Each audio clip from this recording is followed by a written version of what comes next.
책을 읽는 당신의 하루가 별보다 빛나길. 책방 별곡.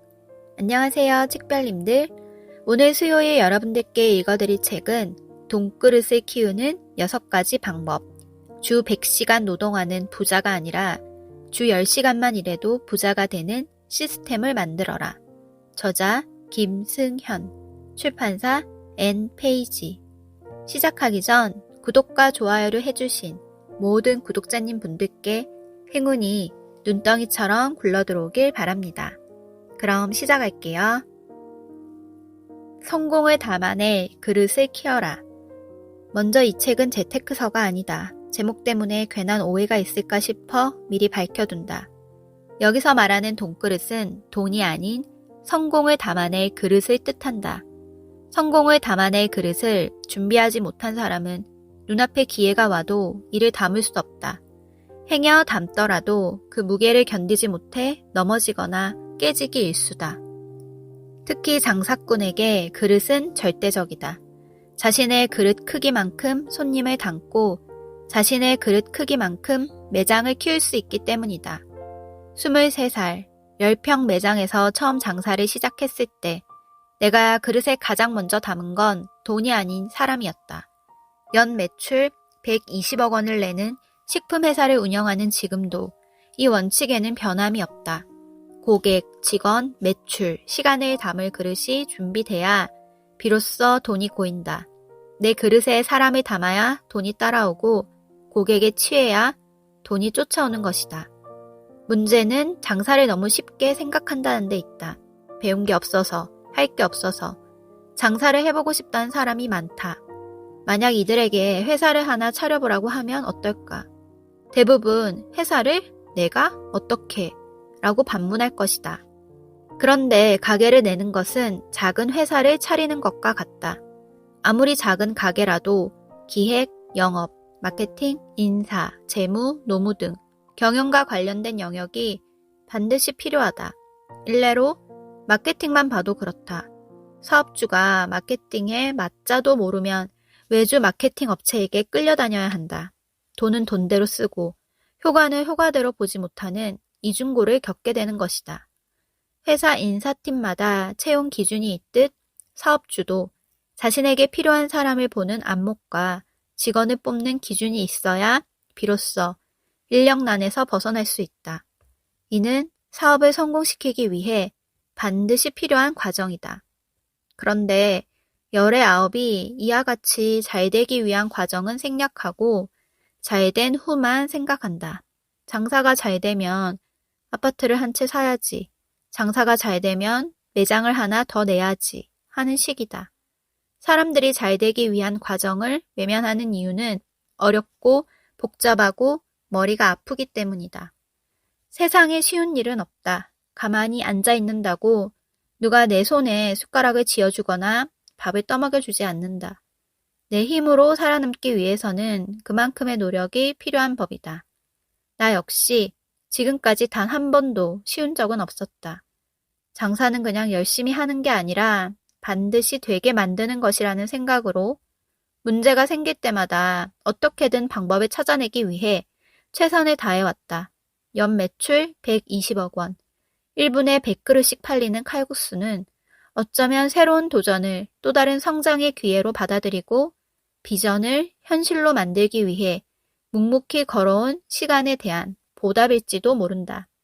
우리가 그렇게 원하는 경제적 자유를 얻기 위해서는 급여 생활자가 아닌 사업 소득자가 돼야 한다. 그렇다고 단순히 사업 소득자에 그쳐서도 안 된다. 365일 자신의 노동력을 갈아 넣어야만 굴러가는 사업체라면 급여 생활자와 다를 게 없다. 그래서 시스템이 필요한 것이다. 주 100시간 노동하는 부자가 아니라 주 10시간만 일해도 부자가 되는 시스템을 만들어야 한다. 파트 1. 홀로서기. 철이 없었죠. 그럴듯한 타이틀이 탐나 14억 원을 투자했다는 게. 29. 말 그대로 철이 없었다. 그리고 겁도 없었다. 직장인은 때가 되면 승진과 연봉으로 그 가치를 인정받지만 자영업자는 다르다. 스스로 가치를 창출하지 않으면 도태되고 무기력해지기 쉽다. 그래서 장사하다 보면 장사꾼이 아니라 사업가로 불리기를 원하고 어느 순간 사장이 아닌 대표라는 직함을 달고 싶어진다. 나 또한 그랬다. 20대의 마지막 혈기는 요식업으로 성공하고 싶다. 그럴싸한 가게의 대표가 되고 싶다. 라는 욕심으로 불타올랐고 그 욕심은 결국 동업자와 함께 14억 원이라는 거금을 투자하게 만들었다. 피패밀리 레스토랑은 당시 대구에서 가장 잘 나가는 프랜차이즈이자 전국적으로 알려진 핫한 음식점 중 하나였다. 창업을 결심하고 투자금 대비 원금 회수 기간을 계산해보니 할만하다는 생각이 들었다. 호기롭게 대구 중심가 도로변에 위치한 600평 매장 계약서에 도장을 찍고 본격적으로 오픈 준비에 들어갔다. 그런데 오픈 준비를 하며 깨달았다. 나는 프랜차이즈를 하면 안 된다는 사람이라는 것을. 스스로 이해하지 못하면 몸이 움직이지도 않을 뿐더러 비생산적이고 비효율적인 방식을 보면 일단 브레이크가 걸리는 성격이다. 본사가 시키면 시키는 대로 해야 하는 일개 가맹점주였음에도 불구하고 절대 일의 주도권을 놓지 않았다.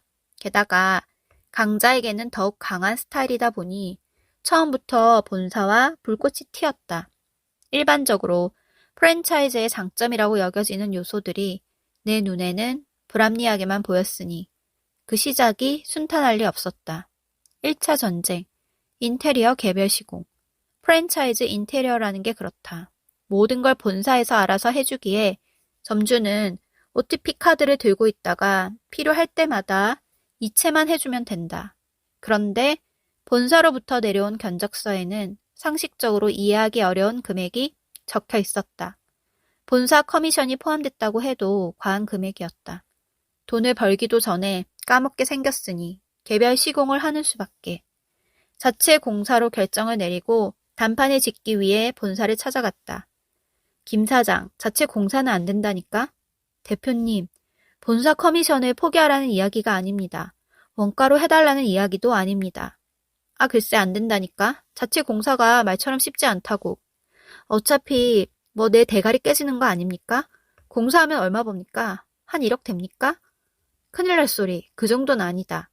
그럼 200평당 30만 원씩 6천만 원 감리비 별도로 드릴게요. 감리비 6천만 원에 가맹비 2천만 원, 총 8천만 원을 지불하고 자체 공사를 시작했다. 철거를 시작으로 폐기물 처리, 소방, 환기, 전기, 미장 등 신경 쓸 게 한두 개가 아니었지만 비용 절감을 위해 열심히 뛰어다녔다. 그럼에도 매일 아침 눈을 뜨면 100단위, 1000단위의 돈이 쉼없이 통장에서 빠져나갔다. 돈이 줄줄 샌다는 말이 무슨 의미인지 날마다 실감하는 하루였다. 불편한 사람이 되는 것을 두려워하지 마라. 성공한 사업가는 훌륭한 교육자라는 말이 있다. 핵심 인력이 스스로 의사결정을 내리고 실행 능력을 갖춘 관리자가 될 때까지 끊임없이 교육을 시켜야 한다. 내가 혼자 10만 원을 버는 것보다 함께 일하는 10명이 각자 5만 원을 버는 게 더 많은 이익을 남기기 때문이다. 예상대로 교육비를 들은 관리자는 이 미친 짓을 왜 하느냐라고 물었다. 그렇게 본사와 싸우면서 인테리어와 시설, 집기 비용을 줄여놓고 왜 엉뚱한 곳에 돈을 버리는지 도무지 이해할 수 없다고 했다. 굳이 교육을 하지 않아도 일을 하다 보면 자연스럽게 적응이 되고 시스템이 잡힌다는 것이다. 틀린 말은 아니지만 그렇게까지 되려면 많은 시간이 필요하다. 또한 그 시간은 우리에게 필요한 것이지 손님에게 필요한 게 아니다. 고객을 대상으로 레시피를 실험하고 시스템을 점검해서는 안 된다. 업주는 자신의 매장을 찾아준 고객에게 항상 최상의 서비스와 메뉴를 제공할 의무가 있다. 본사에서 트럭 엔진을 납품받지 않고 스스로 구해보겠다고 나섰을 때, 가구 수입원을 찾아 전국을 헤맬 때, 직원 교육비로 3,800만 원을 사용할 때, 주변 사람들에게 나는 유난스럽고 불편한 사람이 돼 있었다. 그 유난스러움은 본사 경영진과 동업자를 힘들게 했다. 그런데 자신만의 원칙을 지키려면 때로는 유난스러운 사람이 돼야 한다. 자신만의 기준을 유지하려면 종종 불편한 사람도 돼야 한다. 여기서 말하는 불편한 사람은 한마디로 흔들리지 않는 자신만의 원칙과 기준이 있는 사람이다. 그러니 불편한 사람이 되는 것을 두려워하지 마라. 이를 위해서는 무엇보다 이 정도면 됐다라고 스스로와 타협하고 자기 합리화하는 일을 멈춰야 한다. 의심이 들면 어설프게 만족하지 말고 끝까지 파고들어 그 끝을 봐야 한다. 내가 무엇을 모르는지 치열하게 고민하고 그 답을 찾아야 한다. 그래야 비로소 중심을 잃지 않고 단단하게 성장할 수 있다. 월 매출 3억 원. 슈퍼카를 타는 29살의 청년 사업가. 누가 봐도 멋진 타이틀이다. 사람들을 혹하게 만드는 이 성공 스토리는 어느 정도 마케팅이 도움이 됐고 덕분에 대구바닥 돈을 다 쓸어간다라는 말을 들을 정도로 승승장구했다. 아니, 승승장구하는 것처럼 보였다. 하지만 눈부신 외형적 성장과 달리 현실은 빛 좋은 개살구에 불과했다. 당시 내게는 동업자와 함께 엄청난 금액의 대출금이 있었다. 월세 2,200만 원, 30명에서 40명 직원의 급여, 프랜차이즈 로열티 등 매월 고정비로 나가는 돈이 억대가 넘었다. 여기에다 부모님께 약속한 생활비 500만 원과 가정을 잃었으니 우리 집 생활비가 따로 필요했다. 두 집 생활비와 대출 이자 등 가계와 상관없는 개인 지출로만 매월 1,800만 원이 나가야 하는 상황이었다. 솔직히 살면서 그때처럼 돈의 압박을 받아본 적은 전무후무하다. 오죽하면 숨만 쉬어도 나가야 할 돈이라고 따로 메모해놓고 해결해 나갈 때마다 하나하나 볼펜으로 지었을 정도다. 대학교 앞 옷가게, 온라인 의류 쇼핑몰, 닭강정 가게를 할 때만 해도 손님들과 소통을 즐기며 장사하는 게 가능했다. 하지만 단순히 즐기며 하기에는 그 규모가 너무 커져버렸다. 투자금을 잃어서는 안 된다. 반드시 이 돈을 지켜야 한다라는 위기감은 두려움과 불안감을 몰고 왔다. 하지만 많은 사람이 나만 바라보고 있었기에 입에서 쓴물이 나올 정도로 이를 악물고 뛰었다. 덕분에 요식업에 대한 체계를 배우고 매장 시스템을 익혔지만 정말이지 다시는 돌아가고 싶지 않은 지옥 같은 시간이다. 그리고 이때부터였을 것이다. 장사가 아닌 사업으로 생각의 전환이 이뤄진 것이. 성공은 늦을수록 좋다는 그럴듯한 거짓말. 본사는 가만히 있어도 매월 로열티와 가맹비, 물류비, 교육비 등이 들어오지만 점주는 다르다. 숨만 쉬어도 임대료와 인건비, 전기세, 수돗물, 공과금, 세금 등이 계속 발생한다. 고정비는 물먹는 하마처럼 입을 벌리고 있는데 매출이 답보 상태면 사업주는 그야말로 벼랑 끝에 선 느낌을 받는다. 흔히 성공은 늦을수록 좋다고 하지만 이는 성공이라는 계단 위에 선 사람이나 할 수 있는 듣기 좋은 소리다. 특히 자본금을 최대로 끌어다 쓰거나 오버스펙으로 창업한 사람들의 조바심은 이루 말할 수 없다. 이때의 경험으로 지금은 자본금의 50%를 여유 자금으로 남겨놓지만 당시에는 남들과 똑같이 맥시멈으로 투자금을 밀어 넣었다. 나도 이런 시절이 있었음을 밝혀두는 것이다. 노는 꼴은 볼 수 없다. 모든 일이 그렇지만 끊임없이 성장하고 확장되는 사업은 없다. 기세 등등하게 승전보를 울리며 매월 계단식으로 상승하던 가게도 어느 순간 정체기에 접어들고 성장세가 꺾인다. 피 레스토랑도 그랬다. 단골 고객은 어느 정도 확보했지만 신규 고객의 유입이 쉽지 않았다. 한마디로 대구에서 올 만한 사람은 다 온 것이다. 돌파구를 찾던 어느 날 갑자기 관리자가 아르바이트생들에게 반반차를 주자고 나섰다. 얼핏 들으면 상대를 위한 것 같지만 속내를 들여다보면 전혀 다른 사정이 숨어 있다. 여느 매장이 그렇듯 레스토랑도 보통 오후 3시에서 6시에 손님이 뚝 끊긴다. 그 시간을 브레이크 타임으로 두는 매장도 많은데 처음 장사를 시작한 순간부터 지금까지 나는 단 한 번도 브레이크 타임을 둔 적이 없다. 우리 가게를 찾아준 손님을 헛걸음하게 만드는 것이 용납되지 않을 뿐더러 돈을 벌러온 아르바이트생에 대한 예의가 아니라고 생각하기 때문이다. 하지만 관리자의 뜻은 좀 달랐다. 매출도 정체 상태고 비용을 절감할 때가 온 것 같다. 어차피 오후에는 손님이 별로 없으니 알바들을 3시에 내보냈다가 6시에 다시 출근시키자. 그러면 어느 정도 인건비를 줄일 수 있다. 한마디로 반반차를 주자는 말이다. 그렇다면 3시간 동안 아르바이트생들은 어디에 가 있으라는 말인가? 시간을 때우려면 어쩔 수 없이 PC방이나 카페를 찾아야만 한다. 돈을 벌러 왔는데 자신의 돈을 쓰며 무의미한 시간을 버텨야 하는 것이다. 인건비는 업주가 해결할 문제지 직원이나 아르바이트생이 책임져야 할 문제가 아니다. 기본 근무 시간은 어떻게든 보장해 주는 게 맞다. 이런 이유로 반반차를 반대하자 관리자는 아르바이트생들에게 매일 200평이 넘는 유리창을 닫게 했다. 노는 꼴을 못 보겠다는 이유에서다. 관리자는 관리자대로 뿔이 나 있고 아르바이트생들은 괜히 눈치를 보며 시간을 때우는 불편한 상황이 이어졌다. 애들한테 더 이상 의미 없는 일을 시키지 마라. 내가 좀 더 생산적으로 시간을 보낼 수 있는 방법을 찾아볼게. 배달 손님들을 매장으로 오게 만드는 법. 어떻게 하면 새로운 고객이 우리 매장을 찾아오게 할 수 있을까? 그리고 유리창을 닦으며 3시간을 버텨야 하는 아르바이트생들에게 생기를 불어넣어 줄 만한 일이 뭐가 있을까? 고민 끝에 배달을 해보기로 결정했다.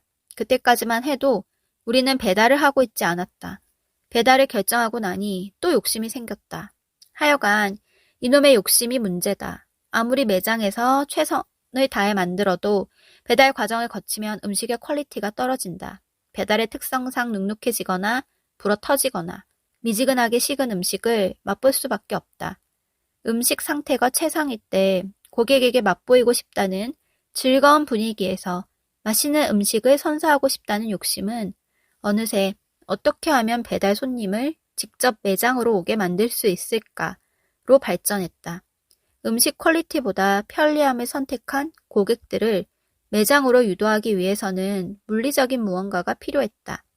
그래서 탄생한 것이 무료 음식 쿠폰이 포함된 배달 전단지다. 여기까지는 별다를 게 없는 내용이다. 문제는 그 쿠폰이 무엇을 담고 있느냐 하는 것이다. 단 1%의 확률을 위해 사력을 다해 뛰는 게 사업이다. 아파트 현관에 보면 하루에도 몇 장씩 새로운 전단지가 쌓인다. 음식점, 학원, 헬스장, 슈퍼마켓 등 그 종류도 다양하다. 직업이 직업이다 보니 특히 음식점 전단지를 눈여겨보는데 음료수 쿠폰이 붙어있는 전단지를 보면 안타까운 생각이 든다. 단골이 아닌 이상 콜라나 커피 한 잔 얻어먹으려고 굳이 매장을 찾는 사람이 몇이나 되겠는가. 나부터도 귀찮아서 안 간다. 그리고 동일한 서비스를 제공하는 경쟁자가 너무 많다. 경쟁력이 없는 면피용, 생색내기용 쿠폰은 차라리 발행하지 않는 게 낫다. 무엇보다 고객에게 무언가를 돌려줄 때는 사심이 없어야 한다. 처음부터 원가 대비 이익률은 선택지에 존재하지 않아야 한다. 득과 실을 따지면 고객에게 줄 수 있는 게 적어진다. 그러니까 음료수 쿠폰이 남발되는 것이다. 쿠폰에 삽입할 메뉴를 결정하기 위해 다음 3가지 기준을 정했다. 1. 당장의 이익은 생각하지 않는다. 2. 원가는 고려하지 않는다. 3. 고객이 받고 기뻐할 만한 제품을 선물한다가 바로 그것이다. 한마디로 비싸고 맛있는 음식을 넣겠다는 의미다. 그게 얼마나 효과가 있겠어요. 피 레스토랑을 운영할 당시 맛은 있지만 다소 높은 가격으로 고객들이 선택을 망설이는 메뉴가 몇 가지 있었다. 대표적으로 송아지 갈비 피자가 그랬다. 14,000원짜리 송아지 갈비 피자는 원가가 가장 높을 뿐 아니라 만들기도 까다로운 메뉴였다. 간장 소스 때문에 화덕에서 쉽게 깨져 실무자들이 애를 먹는 제품이기도 했다. 역시나 관리자와 주방 담당자는 이 결정을 그리 반기지 않았다. 귀찮은 일이 하나 늘어난 것이니 그들의 입장을 이해하지 못하는 바도 아니다. 그런데 사냥에 나선 사자가 한눈 파는 것을 본 적이 있는가? 사자는 수십 마리의 물소떼를 향해 돌격하지만 타깃은 언제나 단 한 마리다. 목표를 분명히 정한 뒤 이를 향해 사력을 다해 뛴다. 사냥에 성공하느냐 실패하느냐는 차후 문제다. 최선을 다했다는 게 중요하다. 사냥에 실패하더라도 경험을 통해 다음 사냥의 성공 확률을 높이면 된다. 장사도 마찬가지다. 역량이 부족하거나 위기에 처할수록 핵심 아이디어 하나에 집중하는 힘이 필요하다. 1만 원이 넘는 음식을 쿠폰으로 제공하겠다고 결심했을 때 그게 얼마나 효과가 있겠어요. 와서 쿠폰만 쓰고 가면 어떡해요. 우리가 손해잖아요. 라는 말을 무수히 들었다. 그런데 어떤 일을 하기에 앞서 해봤는데 안 됐다. 절대 못한다. 불가능한 일이다. 라는 말을 달고 사는 사람은 생전 일을 만드는 법이 없다. 오늘 할 일을 내일로 미루고 퇴근 시간만 기다리고 앉아 바쁘게 일하는 동료에게 내 가게도 아닌데, 내 회사도 아닌데 무엇 때문에 그처럼 열심히 일하느냐 라고 되묻는다. 이런 사람을 설득시키는 방법은 단 하나다. 행동으로 결과를 보여주는 것이다. 돈그릇을 키우는 방법 2. 고객 창출. 1억 5천만 원은 그에게 전 재산과 다름없다. 그렇다면 지금 당장 통장에 꽂히는 500만 원, 700만 원의 단기 수익은 그리 중요한 게 아니다. 지금이 아닌 다음과 그 너머를 봐야 한다. 돈에 쫓기지 않고 버티기 위해서는 무엇보다 여유 자금을 만들어 놓는 게 중요하다. 내가 버틸 체력이 안 되는데 전력질주를 하면 어떻게 되겠는가? 쓰러지는 것 외에는 답이 없다. 질 수밖에 없는 게임에 뛰어들지 말라는 말이다. 당신의 이야기가 직원에게 흡수되지 않는 이유. 흔히 말하듯 인생은 선택이다. 오늘의 내 선택이 내일의 나를 행복하게도 불행하게도 만든다. 나는 내일 행복하기 위해 항상 하기 싫은 일을 먼저 한다. 다른 사람들이 to-do 리스트 또는 버킷 리스트를 만들어 하고 싶은 일을 먼저 할 때 나 자신을 괴롭히는 최악의 일, 골치 아픈 일을 최우선으로 처리한다. 하기 싫은 일이라는 것도 적응하면 어느덧 해볼 만한 일이 되고 좀 더 시간이 지나면 아무렇지 않은 일이 된다. 운이 좋으면 하기 싫은 일이 하고 싶은 일이 되는 기적을 만날 수도 있다. 개인적으로는 운동이 그렇다. 모든 가게는 단 한 명의 고객에서 시작된다. 그래서 창업 초기 손님이 매우 중요하다. 만약 오늘 6팀의 손님을 받았다고 하자. 그런데 그중 3팀은 염통구이를 막 굽고 있을 때 도착해 최상의 염통을 맛보고 돌아갔다. 반면 나머지 3팀은 운이 없게도 1시간 전에 구워놓은 염통을 맛보았다. 만족한 손님이 50%, 불만족한 손님이 50%다. 한 사람 한 사람이 너무나 중요한 창업 초기, 재료비 몇 푼 아끼려다가 50%의 손님을 잃고 마는 것이다. 욕심값을 내지 않곤 그 무엇도 얻을 수 없다. 그런데 돈을 벌고 싶은 사람과 이미 많은 돈을 번 사람의 우선순위가 다른 듯하다. 돈을 벌고 싶은 사람은 비투, 영끌, 묻지마 투자, 무지성 투자를 기본으로 부를 축적하려 하고 이미 돈을 번 사람은 다음 3가지 조건을 통해 돈을 다루는 힘을 키우려고 한다. 돈을 버는 능력, 일을 담을 그릇, 돈을 지키는 지혜가 바로 그것이다. 3가지 중 하나라도 부족하면 돈은 결코 자신을 내어주지 않는다. 특히 돈을 다룰 능력이 없는 사람에게 찾아온 일확천금은 어린 아이에게 칼자루를 쥐어주는 것과 같다. 본인은 물론 주변 사람에게까지 큰 화를 입히고 만다. 여기까지 오디오북 잘 들으셨나요? 책의 내용이 궁금하시다면 구매해서 읽어보시기 바랍니다. 그럼 구독, 좋아요, 알림 설정 부탁드리고 다음 영상은 금요일이에요. 금요일에 만나요. 감사합니다.